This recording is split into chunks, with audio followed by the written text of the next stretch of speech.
Everybody, this is Rob Kings from the Freedom Report. Happy July 4th. It is the nation's birthday, or reminiscence of the Declaration of Independence and what led to eventually our Constitution and our form of government that we have now.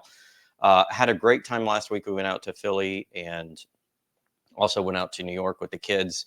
And I wanted to share a couple pictures of my trip, but the context of the video is going to be talking about the recent Supreme Court cases and how that brings us closer to an originalist version of the Constitution, which I've been waiting for a long time. We'll get into that. But before we do, let me just show you some of the pictures of what we saw. We went on this really cool tour in Philadelphia. It was a walking tour, a little bit stuffy last week. They had a little bit of a heat wave. It was low 90s. Being from Texas, not a big deal, but I think it really affected everybody else in the party because we had people coming from different countries and things in the tour group. This is Independence Hall, and that room to the bottom left, those three bottom left windows, are the room in which the Constitution was drafted here in Independence Hall. Of course, Philadelphia was our first capital. I believe New York was also in there before we settled on Washington, D.C. So this is where a lot of business is done, and this is a picture last week of when I went to Independence Hall, and we got to step inside and see some of the cool stuff. Now, when you step inside, of course, they had the Supreme Court in the same building, and they have this information poster on the United States Supreme Court, which was cool, establishing the court. And then we got a nice little introduction into how the Supreme Court met and how the cases were argued from a gentleman that was there that worked for the government. This is a picture of me as we look at the bench, and you can see that there are 6 overall seats, which is how many justices there were back at the time. And there was a point in time where this was used for actual trials, not necessarily Supreme Court cases, but trials. And so you see sort of the old English style system. You have the jury box here on the left. You have the justices sitting up front. This table in the middle, the green table, is where the 2 lawyers sit, both the prosecution and the defendant. And then the accused stood in this little box on the right that was called the prisoner box, or just the box where the defendant would stand as he was standing trial. And so that was kind of the old English model of court trials that we still use today. We've modified a little bit, but this eventually became the home of the Supreme Court, and that's where they did a lot of their early rulings before moving on. Just a couple of different pictures of me. This is more of a wide shot, a little bit blurry, but more of a wide shot of just how small that building was and how small those rooms were, where the Constitution was first drafted. Just a little piece of history. Wanted to share that with you guys. It was awesome to go out there that week and take that tour and kind of see what was going on there. All right, on to the Supreme Court cases and how they're going to edify the Constitution and why they matter. Supreme Court's running off a bunch of cases right now because they're about to adjourn for summer break and come back in October. I think this is the last week the cases are going to come out, so you're going to see a few more. The first one that I wanted to talk about is the so-called Chevron case, and that was a case about 40 years ago, which essentially diluted the separation of powers clause of the Constitution, and it gave a lot of rulemaking authority and interpretation authority of the law to the unelected bureaucracy, the executive branches, various different organizations, various different the powers of those organizations created by the Congress, but the organizations themselves, the unelected bureaucracy, are what we call the deep state now. Part of what is the deep state, where basically rulemaking, if a law was ambiguous, normally it's supposed to go to the courts, and the courts determine, okay, this is what happens. But what had been happening on any law that Congress passed, if it wasn't clear a specific rule or a specific use case of that law, these unelected technocratic or bureaucratic organizations or groups were basically deciding on the rules, and they would make the rules. And so it was really a weakening of powers. It led to this big explosion in the size of federal government rulemaking that seemed to be constantly outside of the Constitution or what the law actually stated. And there was no sort of review process in terms of making sure that that adhered to the original view of the Constitution in terms of what Congress could vote into power, and then what Congress actually had put into power through their laws, their lawmaking. So in a 6-3 decision, the Supreme Court's conservative majority upended the 40-year administrative law precedent that gave agencies across the federal government leeway to interpret ambiguous laws through rulemaking. It's expected that for the last 4 years, it contributed to the dramatic growth of government and spending for government spending. So this should put a curb on a lot of spending, a lot of the budget going forward. It allowed these unelected executive offices to exceed their authority over what Congress had intended or allowed with the law. Judges then had to defer to agency where the law was not clear, instead of the judges determining what the law actually meant, which is what the separation powers clause of the Constitution essentially said, and that is the original meaning, separation of powers. The judges or the judicial branch is what determines, they interpret the law, what Congress has said, in case there's any ambiguity or question or test cases. And that's, what our precedent-based common and statutory law systems are built on. And so this is a restoration of the original constitutional view of separation of powers and what the judicial branch is supposed to do and what the executive branch is supposed to do and what the legislative branch is supposed to do, and separating out those powers more distinctly along cleaner lines. Judges, deferring to unelected agencies really was not in the spirit of the Constitution. All right. The second case I want to talk about was a big immunity ruling. There was a ruling on sovereign immunity, or just immunity for government officials in general. One of the things that is unique to the American system of justice is that a lot of officials, from your mayors to your judges to your people like sheriffs and people acting in an official public capacity, are given immunity from prosecuting or doing their job officially, the official acts that they do. However, the broadest limitation on that has historically been that if they're doing something that's not within the scope of their official duties while they're an official, they don't get protected for that. So if they run into somebody out on the road, they're still liable for that accident and paying those fees. Or if they commit a murder and they're not in the act of protecting someone or on official duty, if they're just going murder their neighbor down the street, or they do something outside of the scope of their powers, they can be sued for that. They can be brought up on charges for that. They're not immune from prosecution from that. But traditionally, immunity had been granted for people acting in their official capacity, and this goes all the way up to the president of the United States. So this is huge in the presidential trials. In fact, all four of them, the cases brought against President Trump.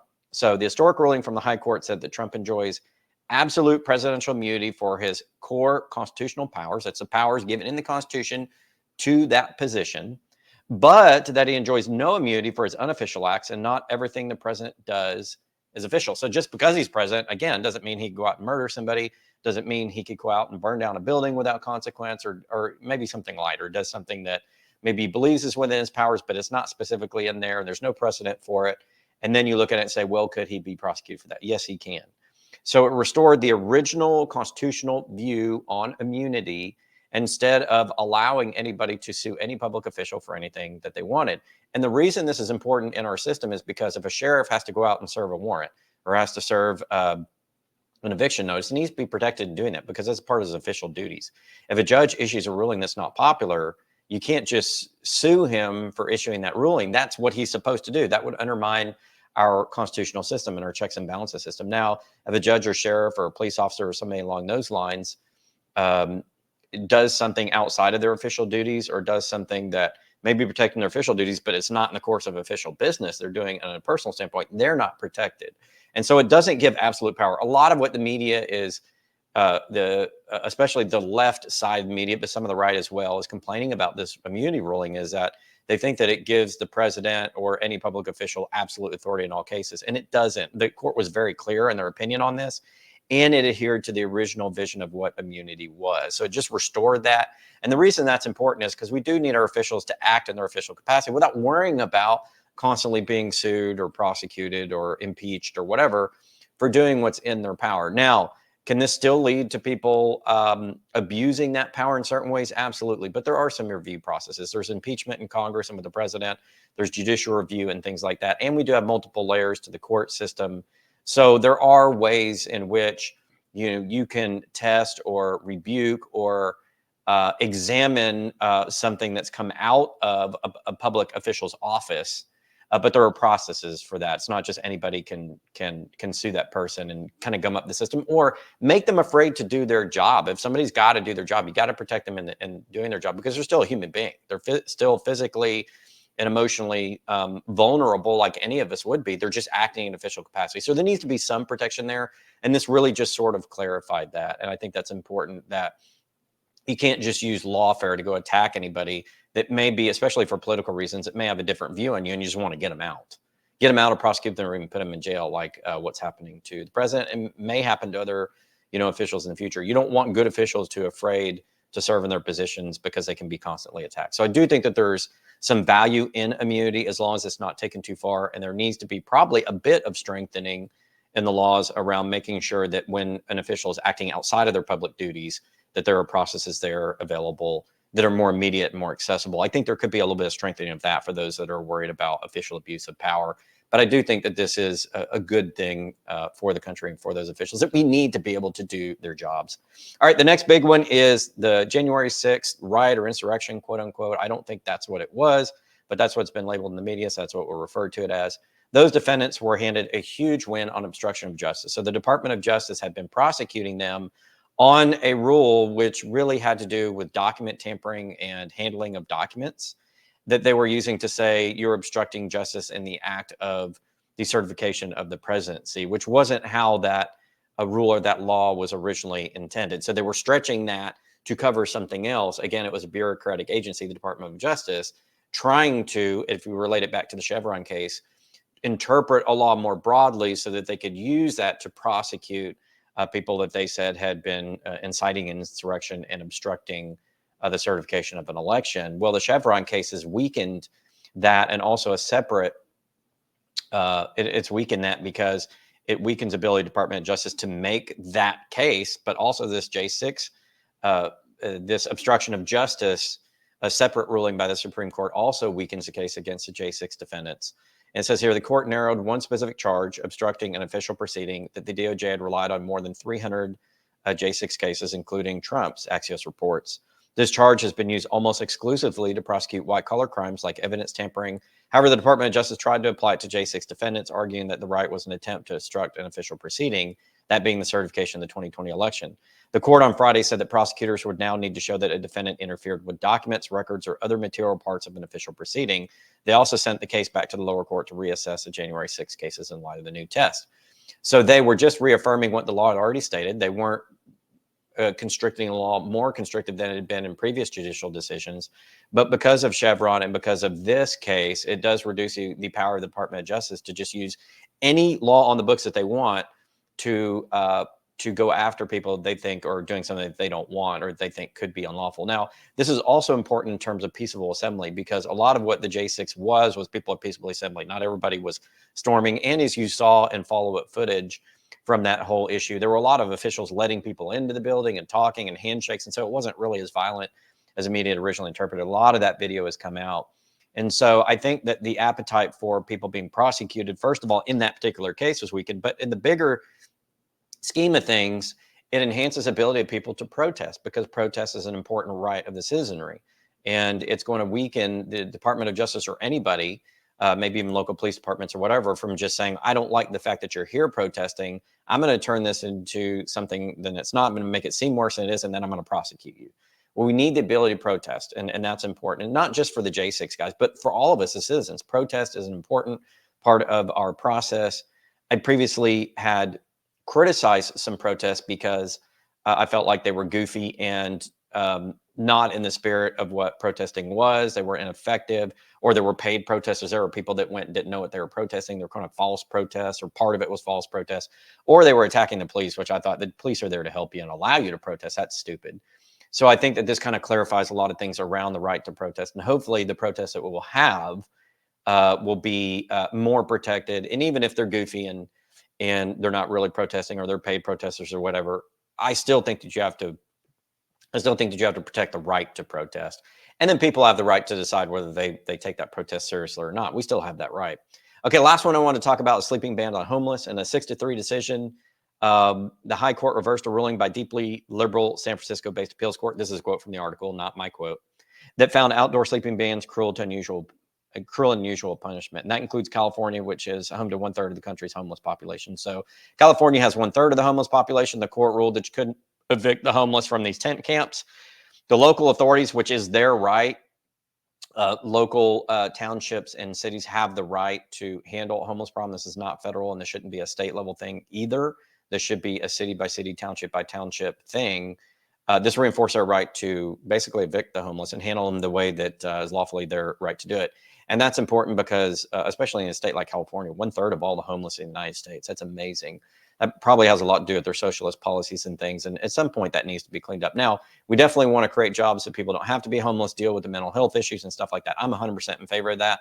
Have raised money recently for several weeks, thousands of dollars, helping people who had either been made homeless or couldn't make ends meet, and did that personally my own time to do that to help people. So I'm definitely in favor of helping out the homeless, but definitely, allowing them to sit in tent camps all over the city. It leads to crime. It leads to disease potentially spreading, and also it's just unsightly, and that's not what we want. There are other ways to go about handling the homeless, and I think that we need to focus on those and allow the cities to kind of handle that in the best way possible, and allow charities to raise funds for that as well. In any case, that's the report for today. I do have a very important product review coming up for you guys. A new product that I tried out that I love, and this is not sponsored. They just sent me the product. I reviewed it. I love it. I use it every day. So stay tuned for that. I think you guys will enjoy it. Until next time, this is Rob on the Freedom Report. Enjoy your July 4th holiday. Great news on the court cases that are protecting the Constitution.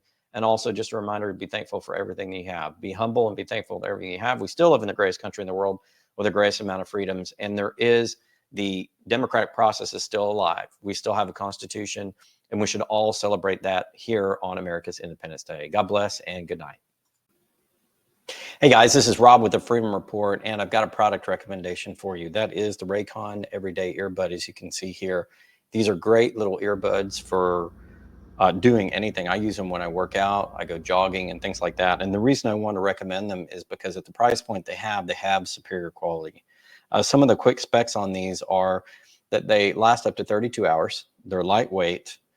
They're dust and waterproof, and they come in under $100 price point and have excellent sound. They come in a really nice case, which you can get a custom cover like I have, sort of a teal marble pattern that charges the headphones. You got USB-C connection on the bottom where you charge them, and they last a really long time. And the great thing about these earbuds is they stick in my ear. I've used the more expensive $200 and $300 Apple earbuds. I've used the wired earbuds that you put in. I've used other brands. And the thing about the Raycons that I like the most is they simply stick in the ear. They last a long time. They're lightweight.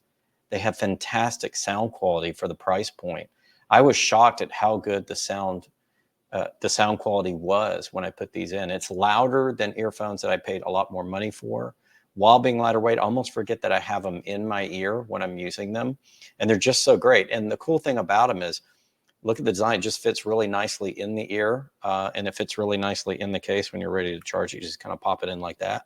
Takes a few seconds. One of the other benefits of these are, if you need to use it for a quick workout or something, 10-minute charge gives you an hour and a half of use time. So fantastic sound quality, cheaper than much more expensive competitors. It offers better quality.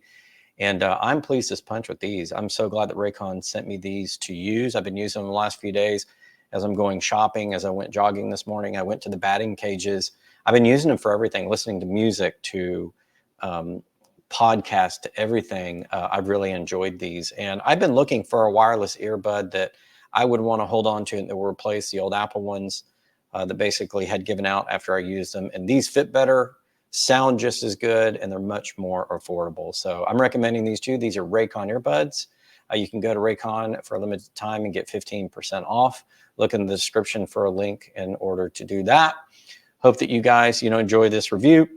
I've certainly enjoyed the earbuds. I fully recommend that you guys go out and buy a pair and just be wowed like I was over the quality for the price point that they have. They're fantastically affordable, and they're great, great quality. And I happen to love mine. I'm going to hold on to them.